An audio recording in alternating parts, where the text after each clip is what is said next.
Hello नमस्कार welcome to you all on your own YouTube channel M&D classes. मैं रुद्र श्रीवास्तव आप सबका बहुत हार्दिक स्वागत करता हूं।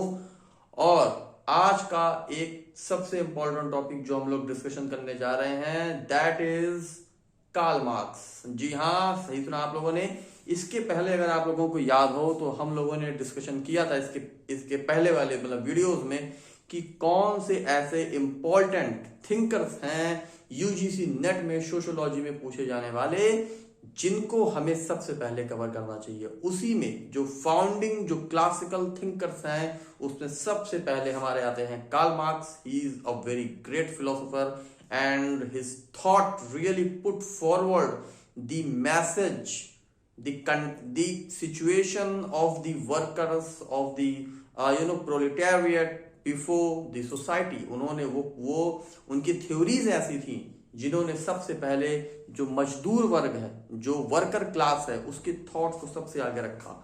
तो हम लोग आज उनके बारे में पढ़ने जा रहे हैं। देखिए, क्योंकि कार्ल मार्क्स एक बहुत बड़ा कॉन्सेप्ट है, लेकिन हम लोग यहाँ पे उन कॉन्सेप्ट पे फोकस करेंगे जिन पे एनडीए या आपकी यूजीसी नेट में सबसे ज्यादा क्वेश्चन पूछे जाते हैं। अभी हम लोग कुछ कॉन्सेप्ट पे बात कर रहे हैं। एक कॉन्सेप्ट को लेके दो आपके वीडियोस होंगे, फिर एक वीडियो हम लोग उनकी छोटा सा होगा, उसमें हम लोग उनकी बुक्स को डिस्कस करेंगे। ठीक है, तो चलिए शुरू करते हैं।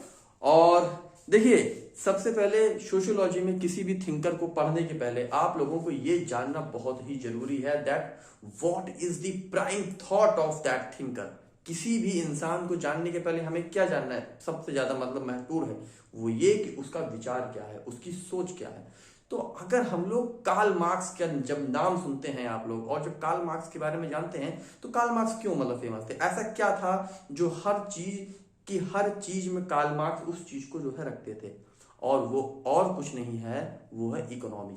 ठीक है, जैसे कि सबसे पहले तो कार्ल मार्क्स क्या कहते हैं। कार्ल मार्क्स के अकॉर्डिंग देखो, सबसे पहले आप ये चीज जो है जानिए कि कार्ल मार्क्स ऐसा नहीं है कि वो केवल इकोनॉमिक क्लास से बिलोंग करते थे। उनका मेन कॉन्सेप्ट ये भी था कि वो हर चीज में कॉन्फ्लिक्ट जो है देखते थे। अब आप कहेंगे कॉन्फ्लिक्ट स्कूल से क्या मतलब है। देखिए, कॉन्फ्लिक्ट स्कूल से ये मतलब है कि अगर आप कहते हैं कि हर चीज पॉजिटिव नहीं है, तो मैं ये कहूंगा कि अगर कोई चीज किसी के लिए पॉजिटिव है तो किसी के लिए नेगेटिव भी है। अगर कोई चीज किसी के लिए इस चीज को रेक्टिफिकेशन कैसे किया जा सकता है, इस चीज का रेक्टिफिकेशन किया जा सकता है क्लास स्ट्रगल के थ्रू। चलिए, हो सकता हो कि आपको मेरी बातें को समझ में जो है ना आई हो, तो इस चीज को हम लोग थोड़ा सा और सिंपल वे में समझने की जो है कोशिश करते हैं। देखिए, कार्ल मार्क्स कहते हैं हर चीज में कॉन्फ्लिक्ट होता है। ठीक है, ये इनका स्कूल ऑफ थॉट क्या है, कॉन्फ्लिक्ट की बात होती है। कार्ल मार्क्स कहते हैं कि आपके लिए ये अच्छा होगा। जैसे कि जो अमीर वर्ग है तो उनके लिए अम्यूजमेंट की चीजें बहुत अच्छी हैं, लेकिन क्या वो एक प्रोलेटेरिएट के लिए या वो एक वर्कर्स के लिए अच्छी है, नहीं अच्छी है। तो यहाँ पे वो कहते हैं, कार्ल मार्क्स कहते हैं कि आपका समाज को देखने का जो एक तरीका है, your opinion and your views to see the society is completely different from me. If something is very pleasant for you, if something is very extremely important for you, it might not be important to me and my family as well। क्योंकि हमारा इसमें main difference क्या है, इसमें main difference ये क्योंकि हमारी class अलग अलग है। तो अगर हम लोग स्टूडेंट हैं या जो मिडिल क्लास है, तो उनकी प्रायोरिटी क्या है, उनकी प्रायोरिटी है जॉब लेना टू सेटल यू डाउन। लेकिन कि अगर कोई बहुत हाई लेवल के बच्चे हैं जो रिच किड्स जिनको आप कह सकते हैं, they will never get through the books, it's a practical reality, they will never go through all of these books, वो उनकी प्रायोरिटी दूसरी है। तो यही चीज कहते हैं, कॉन्फ्लिक्ट का मतलब यही होता है कि जो चीजें आपको बहुत अच्छी लग रही हैं मेरे लिए वो अच्छी नहीं हो सकती हैं। ठीक है, सबसे पहली चीज तो हम लोग ये जानते हैं कि मार्क्स किस स्कूल को बिलोंग करते हैं, कॉन्फ्लिक्ट स्कूल। अब यहाँ पे ये जो इकोनॉमी है, देखिए मार्क्स को पढ़ते हुए सारी की सारी चीजें जो घूमती हैं इसी इकोनॉमी के आसपास घूमती हैं। इकोनॉमी मतलब पैसा। ठीक है, वो जो क्लास का डिवीजन करते हैं कि एक क्लास है, एक है हैव और एक है हैव। ठीक, एक के पास पैसा है और एक के पास पैसा नहीं है। अब जिसके पास पैसा है और जिसके पास पैसा नहीं है। इन्हीं चीजों को लेके, इन्हीं की समस्याओं को लेके कार्ल मार्क्स एक बहुत सारी नई थ्योरीजों का यहाँ पर जन्म होता है। ठीक है, तो आप लोग देखिए, इकोनॉमी मतलब किसी के पास पैसा होना या नहीं होना किस चीज के ऊपर इम्पैक्ट डालता है। सबसे पहले तो उसकी क्लास, पैसा है, you are a very upper class of the society, पैसा नहीं है, you are the lower class. ठीक है, सबसे पहला हो गया क्लास, फिर ये एक हो गया रिलीजन, फिर एक हो गया सोशल स्ट्रक्चर। तो इन तीनों चीजों को लेके, इन तीनों चीजों को लेके कार्ल मार्क्स ने कहा है कि when you have the money, when you are economically superior, then definitely बहुत सारी चीजों का इम्पैक्ट आपके ऊपर आता है। हम लोग बहुत सारे टर्म्स के बारे में, हमने यहाँ पे कुछ टर्म्स जो है लिखे हुए हैं और आप लोगों को ये सारे टर्म्स के बारे में हम एक्सप्लेन करेंगे। लेकिन देखिए, ये कुछ टर्म्स हैं जिनको लेके क्वेश्चन पूछे जाते हैं। इकोनॉमी तय करती है, इकोनॉमी तय करती है, मतलब इकोनॉमी मतलब आपकी फाइनेंशियल सिचुएशन ये तय करती है कि आपका कौन सा क्लास होगा, मतलब सोसाइटी में आपकी पोजीशन क्या होगी। That is decided by your financial stability. Religion के ऊपर क्या इंपैक्ट होता है और सोशल स्ट्रक्चर के ऊपर कैसा इंपैक्ट होता है, इसके बारे में हम लोग अभी नेक्स्ट स्लाइड में बात करते हैं। टिल देन हम लोग यहाँ पे कुछ और चीजें जो बहुत ही महत्वपूर्ण है और जिसको कार्ल मार्क्स ने एक्सप्लेन किया उसके बारे में बात करते हैं। देखिए, ये क्वेश्चंस एग्जाम में यूजीसी नेट का बहुत फेवरेट है कि आपके कार्ल मार्क्स ने सोसाइटी को किन क्लासेस में डिवाइड किया। ठीक है, तो देखिए, सबसे पहले अगर हम लोग बात करते हैं प्रिमिटिव का मतलब क्या हो गया। प्रिमिटिव क्लासेस का मतलब ये हो गया कि जब हम लोग पहले एक ट्राइबल के रूप में जो है मतलब रहते थे, तो एक्चुअली कार्ल मार्क्स ने ये बताने की कोशिश की है कि कैसे कैसे ह्यूमन का और ह्यूमन के साथ साथ कैसे सोसाइटी का डेवलपमेंट हुआ। क्योंकि स्टार्टिंग में तो आप देखिए, हम लोग एक केवल हंटिंग स्पीसीज थे, हम लोग हंटिंग, फिर गैदरिंग, फिर धीमे धीमे पेस्टोरल मतलब आपका पशुओं को मतलब चराना, फिर खेती करना, तो फिर ह्यूमंस एक जगह सेटल होने लगा। तो ऐसे करते करते करते करते जब ह्यूमन का डेवलपमेंट हुआ तो उसी के साथ सोसाइटी में भी कुछ चेंजेस हुए। तो उसी को लेके कार्ल मार्क्स ने यहाँ पे कुछ जो है कुछ चीजों को डिफाइन किया। देखिए, सबसे पहले कार्ल मार्क्स ने कहा कि पहले क्या होता था। पहले होता था, इसको हम लोग यहाँ से रब कर दे रहे हैं, बाद में ऐड कर लेंगे। सबसे पहले होता था प्रिमिटिव, मतलब यहाँ पे कौन लोग होते थे, ट्राइबल लोग। बहुत ही बेसिक स्ट्रक्चर ऑफ सोसाइटी, इससे बेसिक कुछ नहीं हो सकता। ठीक है, फिर आ जाता है स्लेवरी। देखिए, पहले क्या आया, ट्राइबल आया। इस चीज को समझने के साथ याद करते जाइए, क्योंकि do not focus on the things कि मैं पहले 4 पेज का नोट्स बना लूंगा या लूंगी, उसके बाद में मैं फिर उसको याद करने बैठूंगा। आपको फोकस करना है एक समझ। अगर आपकी if you actually develop understanding, subject के लिए आपको अंडरस्टैंडिंग डेवलप करना पड़ेगा। कोई किसी थिंकर का जैसे हमने कहा आपको कि Karl Marx conflict point of view जो है रखते हैं। ठीक है, तो अगर कहीं बहुत ज्यादा किसी स्टेटमेंट को, या आपको एक स्टेटमेंट दिया है नेट में और उसमें बहुत पॉजिटिव बातें आ रही हैं, तो आपको ये दिमाग लगाना चाहिए। और ऑप्शन में कार्ल मार्क्स लिखा है तो आपको पता होना चाहिए कि कार्ल मार्क्स को कभी बहुत ज्यादा पॉजिटिव बात नहीं करते हैं। स्पेशली वो ऐसा नहीं कहते हैं कि नहीं, समाज में सबको जो हो रहा है बहुत अच्छा है, और मतलब थोड़ा बातों में कहीं ना कहीं कुछ एक कॉन्फ्लिक्ट आपको दिखना चाहिए। अगर स्टेटमेंट है तो वहां पे अगर वर्कर्स को लेके, ऑनर्स को लेके कुछ बात की जा रही है, तो ये सब सारी जो है वो मतलब ट्रिक्स हैं जिनके थ्रू आप एग्जाम्स में ये गेस कर सकते हैं कि क्वेश्चंस का आंसर किस डायरेक्शन में हो सकता है और किस डायरेक्शन में नहीं हो सकता। यहां से आपको ऑप्शंस को एलिमिनेट करने में हेल्पफुल रहेगा, इसलिए मैं आपको एक्सप्लेन कर रहा हूं। तो सबसे पहले क्या था, प्रिमिटिव। फिर क्या आया, स्लेवरी। स्लेवरी में क्या होता है, ऑन काइंडनेस। ऑन काइंडनेस, देखिए मतलब गुलाम, एक गुलाम समाज। तो गुलाम समाज में जो गुलाम होता है वो अपने मालिक की दया पे ही डिपेंड होता है, क्योंकि यहाँ पे कोई फिक्स मतलब वेजेस नहीं होते हैं, फिक्स कोई मतलब वर्किंग आवर्स नहीं होते हैं। So everything is depend on the kindness of the honours. ठीक है, तो यहाँ पे ये हो गया स्लेवरी। ठीक, अब आ जाता है फ्यूडलिज्म। फ्यूडलिज्म में क्या था, सर्फर्स, मतलब यहाँ पे आपके लैंड ओनर्स, या जिनको आप हिंदी में कह सकते हैं जमींदार। ठीक है, तो एक देखिए, प्रिमिटिव सोसाइटी के बाद स्लेवरी आई। ठीक है, और सबसे पहले क्या आया, प्रिमिटिव, फिर क्या आया स्लेवरी, फिर क्या आया फ्यूडलिज्म, फिर क्या आया कैपिटलिज्म, फिर क्या आया कम्युनलिज्म। ऐसे ही ऑर्डर अरेंज करने को भी आता है, तो ये भी बहुत इंपॉर्टेंट है। कैपिटलिज्म जो होता है, देखिए कैपिटलिज्म में दो वर्ग होता है आपका, एक होता है हैव, मतलब जिनके पास पैसा है, संपन्नता है, सोर्स है ना, बहुत सारे, और ऐसे लोगों के पास जिनके पास कुछ नहीं है, इनके पास ये हो गए आपके हैव नॉट, इनको आप कह सकते हैं रिच, और ये क्या हो गए आपके पुअर, ठीक है। तो अब यहां पे देखिए, अगर मैं आपसे बात करूं तो कैपिटलिज्म में अब देखिए क्वेश्चंस कैसे फॉर्म हो सकते हैं।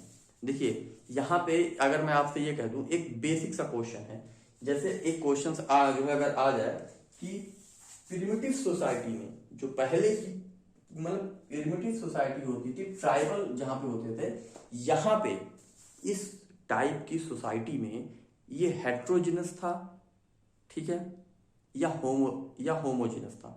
हेट्रोजिनस का मतलब क्या कि विषमता, ऑडनेस विद इन द सोसाइटी, किसी के पास बहुत है, किसी के पास बहुत कम है, ऐसा तो नहीं रहा होगा। ये चीजें बननी, ये आपको सोचना पड़ेगा। अगर मैं कह दूं, पहले हम लोग इसके बारे में बात कर लेते हैं, फिर थोड़ा मैं इसको एक्सप्लेन भी आपको मैं कर दूंगा। तो कैपिटलिज्म में मतलब जब पूंजीवाद आया, और जब पूंजीवाद आया तो जो लोग प्रोडक्शन में लगे हुए थे, जो लोग उत्पादन कर रहे थे, जो लोग मालिक थे, दे वर क्लासिफाइड इनटू दी हैव्स, मतलब उनके पास सोर्सेस थे, पैसा था, और जो वर्कर्स था वो क्या थे, हैव नॉट, बहुत सारा काम कर रहे हैं लेकिन केवल लाइफ को समहाउ सस्टेन करने भर की ही उनको मतलब पूंजी दी जा रही थी, ठीक है। तो इसलिए यह जो आ गया हैव नॉट मतलब पुअर। फिर कम्युनलिज्म का क्या मतलब होता है? कम्युनलिज्म एक्चुअली ये एक ऐसा शब्द है जो सिर्फ एक यूटोपिया है। अब आप कहेंगे ये यूटोपिया क्या होता है? यूटोपिया होता है, मैं यहां पे हिंदी में भी इसको लिख रहा हूं, आदर्शवादी स्थिति, आदर्शवादी स्थिति, ठीक है। या इसको मैं इंग्लिश में भी इसको यहां पे लिख दे रहा हूं, एन आइडियलिस्टिक सिचुएशन। मतलब अब इसका मतलब ये हो गया कि ये कहना चाह रहे हैं कि एक ऐसी सोसाइटी जहां पे कोई क्लास नहीं होगी, नो क्लास, और क्या होगा, equal resource distribution to all and no private property, ठीक है, नो प्राइवेट प्रॉपर्टी। अब आप सोचिए कि क्या हम लोग एक ऐसे समाज की जो है कल्पना कर सकते हैं जहां पे जो हमारे संसाधन है, हमारे मतलब रिसोर्स हैं, उसको हम लोग हर एक में इक्वली डिस्ट्रीब्यूट कर दें? तो फिर तो ऐसे जो मेहनत कर रहा है और जो मेहनत नहीं कर रहा है, दोनों को सेम मतलब दिया जा सकता है। तो इसीलिए कहा जा सकता है कि ये एक ऐसी अवस्था है जो प्रैक्टिकली पॉसिबल नहीं है फॉर द लॉन्ग टर्म। तो इसलिए यहाँ पे ये चीज जो कहा गया कि ये एक ऐसी आदर्शात्मक स्थिति है। अब मैं आपसे कह दूं कि आपकी जॉब लग जाएगी, आपके जीवन में कोई संघर्ष नहीं आएगा, सब कुछ अच्छा रहेगा और आप बहुत सक्सेसफुल हो जाएंगे, तो ऐसा नहीं होता। इवन जो लोग बहुत सक्सेसफुल है, जिनके पास बहुत पैसा भी है, इवन आप स्टूडेंट हैं, बिजनेसमैन है, कोई कुछ भी है, you have to face this struggle and that is the ultimate truth. जो बहुत रिच हैं, हाँ उनके पास पैसे का इशू नहीं है, वो है उनके पास कोई और इशू है। अगर किसी के पास कोई और इशू, मतलब life is not a bed of roses, जो आप लोगों ने बचपन में इसको पढ़ा था, that is the practicality of your life. So यहाँ पे एक आदर्शवादी स्थिति जहां पे सब कुछ अच्छा है, कहीं पे कोई क्लास नहीं है, और जब क्लास नहीं है तो डिस्क्रिमिनेशन भी नहीं है कहीं पे, और जब डिस्क्रिमिनेशन नहीं है और हर कोई खुश है, और तो एक ऐसे समाज की स्थिति, और समाज के हर संसाधन पे, उस समाज या उस राष्ट्र के हर संसाधन पे सबका हक है, हर कोई आके अपना वो बता सकता है, और कोई प्राइवेट प्रॉपर्टी जैसा कोई कॉन्सेप्ट नहीं है, सब प्रॉपर्टी सबकी है। तो अब आप खुद सोचिए क्या इस तरीके की स्थिति प्रैक्टिकली पॉसिबल है? तो लेकिन ये भी एक जो सोसाइटी की स्टेज है जिसको कहा गया है। तो पहला प्रिमिटिव, दूसरा आपका पहला प्रिमिटिव हो गया, दूसरा आपका स्लेवरी हो गया, तीसरा आपका फ्यूडलिज्म हो गया, चौथा कैपिटलिज्म और पांचवा कम्युनलिज्म। ठीक है, यहाँ पे इस चीज में आपको कोई दिक्कत नहीं होनी चाहिए। मैं हट जा रहा हूं, अगर आपको स्क्रीनशॉट लेना हो तो आप लोग ले सकते हैं। ठीक है, अब हम लोग यहां से मूव करते हैं। हाँ, मैं आप लोगों को एक कॉन्सेप्ट और समझाना थोड़ा चाह रहा था। देखिए, अगर आप लोग एक थ्योरी पढ़िए तो उसमें और क्या पॉसिबिलिटी हो सकती है और एग्जामिनर उसको कैसे पूछ सकता है, तो उस चीज को भी थोड़ा समझना चाहिए। जैसे मैं आप लोगों को एक कॉन्सेप्ट ये बोल रहा था कि अगर मैं आप लोगों से कहता हूं, इसको मैं रब कर दे, ओके,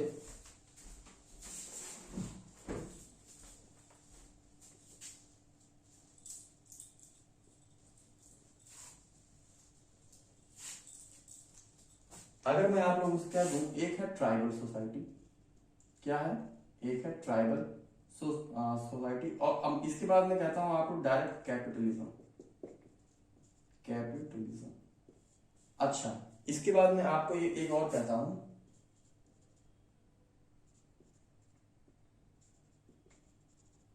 कम्युनलिज्म। ठीक है, देखिए, अगर मैं कह जाता हूं एक शब्द है, एक शब्द क्या है, एक शब्द है हेट्रोजिनस, और एक क्या है, होमोजिनस।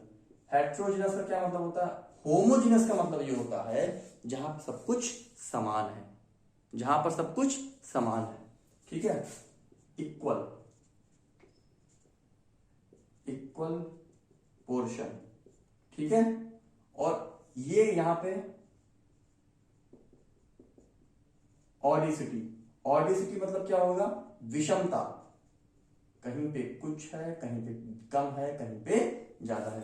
तो अब आप लोग हमको ये बताइए, अगर इस तरीके का क्वेश्चन आ जाए जो कि है काफी बेसिक, कि ट्राइबल और कैपिटलिज्म और कम्युनलिज्म में किसको हेट्रोजिनस कहा जाएगा, किसको होमोजिनस सोसाइटी कह सकते हैं, सोचिए पहले। तो यहां पे देखिए, क्योंकि ट्राइबल बहुत बेसिक स्ट्रक्चर है, सोसाइटी का सबसे प्रारंभिक, सबसे जो इनिशियल फॉर्म है वो क्या है, आपका ट्राइबल है। तो अगर ये ट्राइबल है तो इसको हम लोग क्या कह सकते हैं, इसको हम लोग कह सकते हैं होमोजिनस। ठीक है, और कैपिटलिज्म ने, क्योंकि कुछ लोगों के पास बहुत पैसा है, कुछ लोग बहुत ज्यादा मतलब पीछे हैं, और कुछ लोगों के पास इतना पैसा भी नहीं है कि वो 2 वक्त की रोटी खा सके, तो वो लोग भूखे मतलब सो रहे हैं, और कुछ लोग पार्टी भी कर रहे हैं, बहुत कुछ कर रहे हैं। तो कहने का मतलब ये है कि ये यहां समाज में क्या है, विषमता है, तो ये क्या हो जाएगा, हेट्रोजिनस। अच्छा, ये बताइए, कम्युनलिज्म एक, हाँ ठीक है, आएगा या नहीं आएगा वो एक अलग बात है, लेकिन इस तरीके की सोसाइटी का क्लासिफिकेशन अगर सोशियोलॉजी में किया गया है तो हम लोग इसको यहाँ पे कंसीडर करेंगे। तो कम्युनलिज्म में जहाँ पे कहा जा रहा है कि सबके पास सबके पास इक्वल सोर्सेज होंगे, कोई जो है क्लास नहीं होगा, सबका हर चीज इक्वल होगा, तो इस तरीके की सोसाइटी को हम लोग क्या बोल सकते हैं, होमोजीनस सोसाइटी। ठीक है, बात समझ में आई। तो यही एक बेसिक सा कॉन्सेप्ट था जो मैंने सोचा कि आप लोगों को पढ़ा दिया जाए। चलिए ठीक है, अब हम लोग आगे जो है चलते हैं। एक्चुअली कार्ल मार्क्स एक ऐसे पहले थिंकर थे। अगर आप लोग सोशियोलॉजी पढ़ते हैं तो आप लोग देखेंगे कि ठीक है, सोसाइटी के बारे में सब कोई बता रहा था, हर कोई अपना अपना थिंकर जो है अपनी आइडियोलॉजी दे रहा था। चाहे वो आपके जो बेसिक फाउंडर्स हैं मतलब वो हो गए, फिर उसके बाद आपके मतलब डार्विन हो गए, बहुत सारी चीजें ऐसी थी सोशियोलॉजी के बारे में बताई जाती है। लेकिन ऐसा कार्ल मार्क्स के बारे में ऐसा क्या है, कार्ल मार्क्स का घुमा फिरा के यही कहना है। देखिए, मैं आपको जो बता, Karl Marx is all about money, और ये money in context of worker. ठीक, मतलब अगर कोई पहला फिलोसोफर था